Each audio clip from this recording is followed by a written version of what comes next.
So summer is here. We're getting ready for travel. And while I was getting ready for travel, one thing is to see beautiful places. Sometimes you gotta leave and you gotta take a flight. You gotta go on the airline. You gotta buy a ticket. And when I was buying my ticket for my summer vacation, something popped in my mind because something happened. I am talking about price discrimination.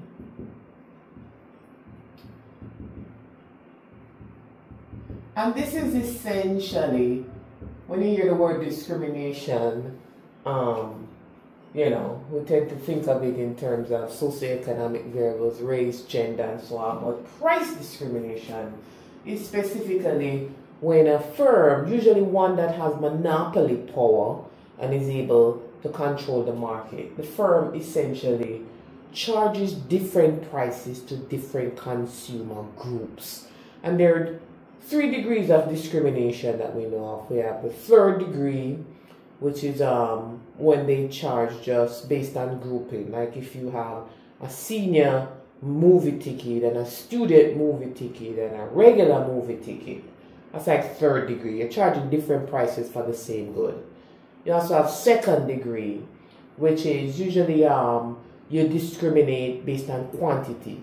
So like bulk buying, when you're in Costco, you see everybody lifting up 80 waters. And they say, I got this for 20 cents a pop. Versus if you bought just one, it would be $1. So you're charging for the same good, but you're giving different prices based on quantity, or 2 for 1. I love a 2 for 1. So you're like, this is 50 cents. And if I had bought it, it would be $1. I have 2 for the dollar instead. So 2 for 1 is another. It's a 2nd degree. And then the last one, the one I want to focus on, because when I was buying my ticket, that's the one that popped up. The last one I want to focus on is the 1st degree price discrimination, or perfect price discrimination. Let us start at PD. Perfect price discrimination. And this one is very interesting because it's different from the other 2. Because what the firm is doing, in this case the monopoly, they are charging the consumer the maximum price they're willing to pay. That's pretty novel. So they're finding out through some process, what price are you willing to pay? So even though a price exists in the market, they extract from you what maximum price are you willing to pay, and then they charge you that price. Okay? What happened to me was I was bidding on an upgrade in 1st class. Traveling for hours. The ticket prices are expensive. I bought my regular ticket, and then something popped up. I'm going to show you in a video in a minute what it was. And it asked me, it said, bid, do you want an upgrade? And then it gave me a little scale. It said, what price are you willing to pay? And I went, ding, ding, ding. They are extracting my willingness to pay, and they're engaging in perfect price discrimination. Now, I want to do the technical part first, and then I'm going to show you what it looked like on my phone. But I'm going to just do the graph first. We are the blackboard economists. We got to use our graphs. So, as I said, price discrimination, you have to have monopoly power. You have to have some control of the market. You're charging the consumer the same different prices for the same good. So we're going to use the monopoly and the revenue. And this is what a regular monopoly graph would look like. You'd have the downward sloping demand curve. Okay. You'd have the marginal revenue curve. Let's just pop in an average cost. The cost per unit would exist. And then your marginal cost would look like this. So regular monopoly, they would say, okay, I'm going to charge a price that maximizes my profits right here, where MC is equal to MR. And I'm going to call it single, because this is the regular non-discriminating monopoly. MC equal MR. This is going to be the price. Let's call it P single. And then they would make this profits. Let's call it AC single. And they would make this area of profits. Regular non-price discriminating monopoly would look like this. Okay? It's doing their thing. One price for the good. This is the quantity that maximizes profits. Is the price, this is the cost.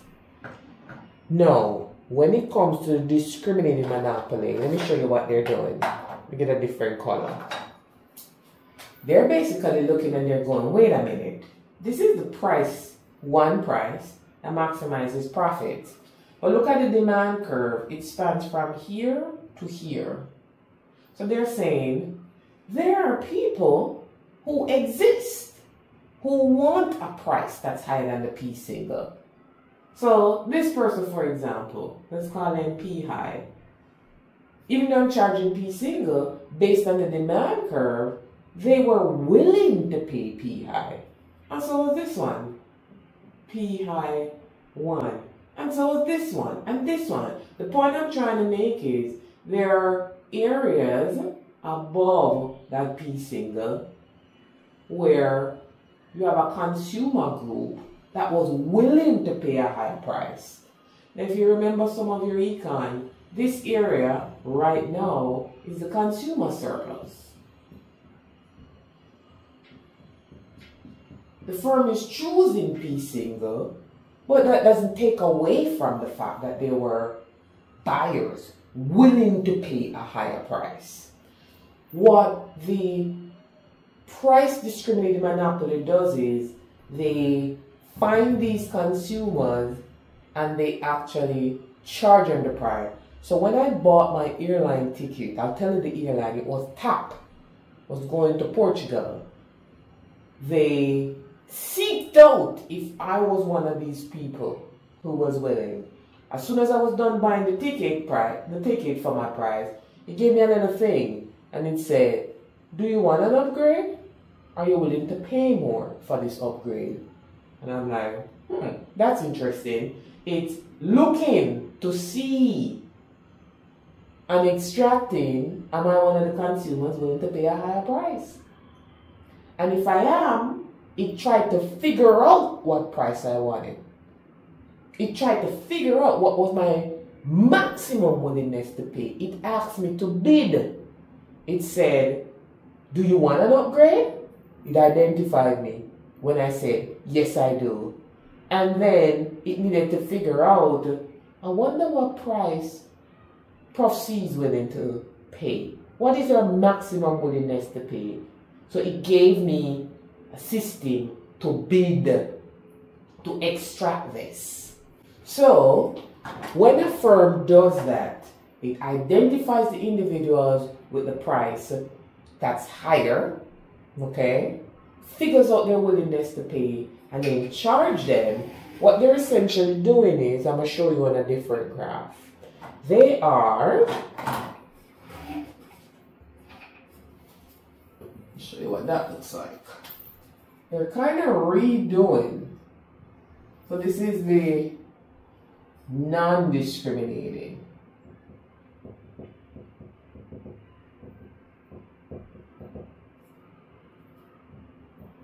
Doing the thing. Identify them. What they're essentially doing is they find and identify the consumer, and then they go ahead and they charge that willingness to pay. What they've essentially done is this demand now becomes marginal revenue. Remember, marginal revenue is the additional revenue you get from selling one more unit of the good. So if you ask me what my willingness to pay is, and then you charge me that, the additional revenue you get from me is exactly equal to the price of the good. So they've essentially, when they start to price discriminate to the first degree, they've kind of changed things a bit, and they are charging me that maximum willingness that maximum price I'm willing to pay, and my demand becomes marginal revenue. Everything else we can kind of leave the same. the price, the cost, the revenue, the quantity, okay? And we do our thing. We go ahead and we say that last one where they stop is going to be right here. Let's call it the P last. Because they're not going to keep going forever and ever. They want to stop at that final consumer. Yeah? They want to stop at the last consumer where it makes sense to charge them the price. That's why the bidding scale that I got had a maximum and a minimum. They didn't keep going or keep going this way to say, are you willing to pay zero? Are you willing? It had a minimum and a maximum point. So that last consumer. Because remember, they're finding all of them and extracting. That last consumer is right here. Okay? And at that particular point, now what gets interesting here is when we try to figure out, well, what exactly is the monopolist doing? How are they making money? But first, if you remember, the single monopolist was making this amount of profits. When this firm goes ahead and extracts the maximum willingness to pay, not only do they make this amount of profit from this market price, but they go ahead and they make profits from all of the willingness to pay. It's almost like they're making mini profits at each point. It's like they're making this one for the AC last. And then they're going to go ahead and they're going to make this one for the H1. So they're making that profits too. Okay?